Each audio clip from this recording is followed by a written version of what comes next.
Exam आ रहे हैं, जिसके लिए हम क्या किए हैं, सैम्पल पेपर के कुछ इंपॉर्टेंट क्वेश्चन हैं उनको हम बताएंगे, जिससे क्या होगा, आपकी प्रैक्टिस होगी और आप बोर्ड एग्ज़ाम में अच्छे मार्क्स गेन कर सकेंगे। देखिए इसी साल का बोर्ड एग्ज़ाम में सीबीएसई की तरफ से सैम्पल पेपर जो है दिया गया है 2021 का, 12th क्लास के हिस्ट्री का है। तो आज के हम इसमें 8 नंबर के जो क्वेश्चंस होते हैं उसको हम देखेंगे। तो चलिए वीडियो को शुरू करते हैं। देखिए पहले ऐसे पेपर नहीं आता था, अभी थोड़ा पैटर्न चेंज किया सीबीएसई ने। पहले एक नंबर के एमसीक्यूज़ नहीं आते थे, पर इस बार से क्या है कि एमसीक्यूज़ आएंगे। तो हम चलिए 8 नंबर के देखते हैं, पर आपको एक बार मैं गो थ्रू करा देता हूँ, शुरू से दिखाते चलता हूँ आपको पेपर। ये सीबीएसई के इस साल सीबीएसई ने डाला ये सैम्पल पेपर जो है। तो देखिए ये एमसीक्यूज़ कुछ इस प्रकार से आएंगे। देखिए ये सभी जो है ये एमसीक्यूज़ आएंगे आपके एग्ज़ाम में। आप प्री बोर्ड दे रहे होंगे तो आप उसमें आपने देखा ही होगा, और प्री बोर्ड से आप ये और अच्छे से गो थ्रू कर सकेंगे, समझ सकेंगे आप। देखिए अगर आप कमेंट बॉक्स में कमेंट करेंगे कि इस सैम्पल पेपर का आपको सॉल्व के साथ समझाना है तो आप कमेंट कीजिए। मैं इसके लिए आपको मैं वीडियो बना दूंगा, जिसके लिए क्या होगा, ये जो सैम्पल पेपर सीबीएसई ने दिया है इसका मैं पूरा सॉल्यूशन के साथ आपको समझाऊंगा। तो आप अगर चाहिए होगा तो आप प्लीज़ कमेंट बॉक्स में कमेंट कीजिएगा। तो चलिए पहले हम जो 8 नंबर वाले क्वेश्चन हैं उनको देख लेते हैं। कभी कभार ऐसा होता है कि जो सैम्पल पेपर में क्वेश्चन आते हैं वो आपके एग्ज़ाम में भी, फाइनल एग्ज़ाम में भी पूछ ले जाते हैं। तो चलिए 8 नंबर वाले पहले हम देख लेते हैं। देखिए पहले तो 17 क्वेश्चन आते थे, पर इस बार से आपके क्वेश्चन बढ़ गए। तो देखिए जो आपका पहला 8 नंबर वाला क्वेश्चन है उसको देख लेते हैं। तो देखिए हड़प्पा संस्कृति में सत्ता तथा शासक वर्ग के अस्तित्व के संबंध में दिए जाने वाले तर्कों की युक्तियुक्त विवेचना कीजिए। तो आपको इसको अच्छे से एक्सप्लेन करना है, पॉइंट वाइज लिखना है। जो भी आपका जो आंसर होगा उसको आपको पॉइंट वाइज लिखना है, जिससे क्या होगा, एग्जामिनर को अच्छा लगेगा और वो आपको अच्छे नंबर देगा। अथवा में भी है, आप अथवा में कभी वाला अगर आपको आता होगा तो आप उसको भी अटैम्प्ट कर सकते हैं। तो चलिए उसको भी देख लेते हैं क्वेश्चन को। तो देखिए इस क्वेश्चन में क्या पूछा जा रहा है उसको देख लेते हैं। तो पुरातात्विक व्याख्या की समस्या संभवतः सबसे अधिक धार्मिक प्रथाओं के पुनर्निर्माण के प्रयासों में सामने आती है। तो इसको आपको बताना है, ठीक है। नेक्स्ट क्वेश्चन देखते हैं।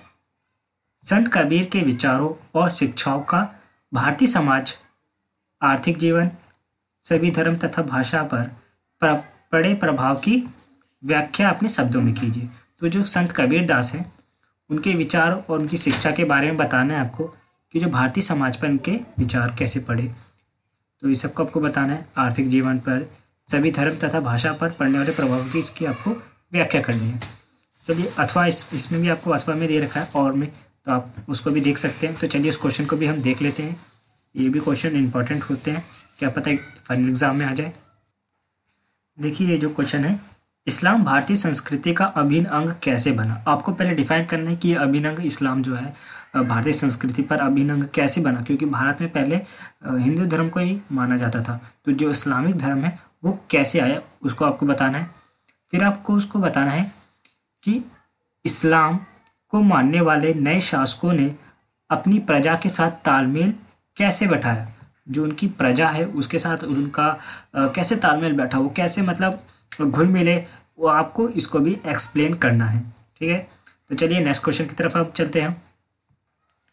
देखिए ये क्वेश्चन है, अफवाह तभी फैलती है जब लोगों के जहन में गहरे दबे डर तथा संदेह की अनुगुंज सुनाई देती है।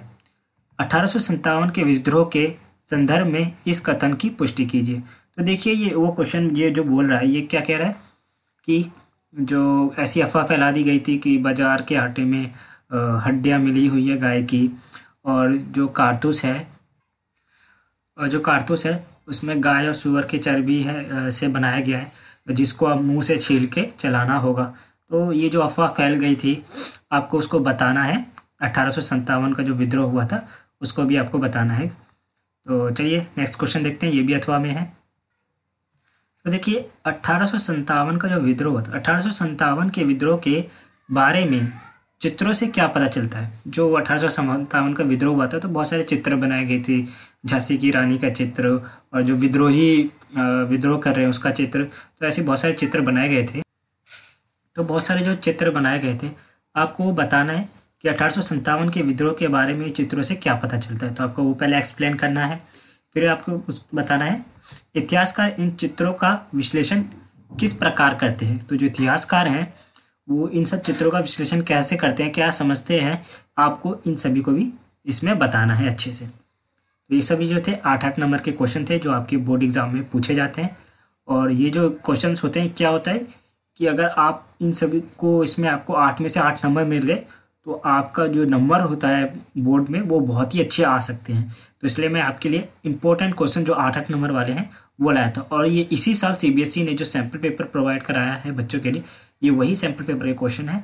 मैं आपको प्रीवियस ईयर के भी क्वेश्चन लाऊंगा, जिससे क्या होगा आपकी प्रिपरेशन और अच्छी होगी। और माइंडेड स्टडी का यही है कि हर बच्चा अच्छे नंबर ला सके अपने बोर्ड एग्ज़ाम में। तो चलिए इस वीडियो में यही था, हम अब मिलेंगे नेक्स्ट वीडियो में। अगर आपको ये वीडियो अच्छी लगी हो तो प्लीज़ वीडियो को लाइक करिए, चैनल को सब्सक्राइब करें। मिलते हैं नेक्स्ट वीडियो में।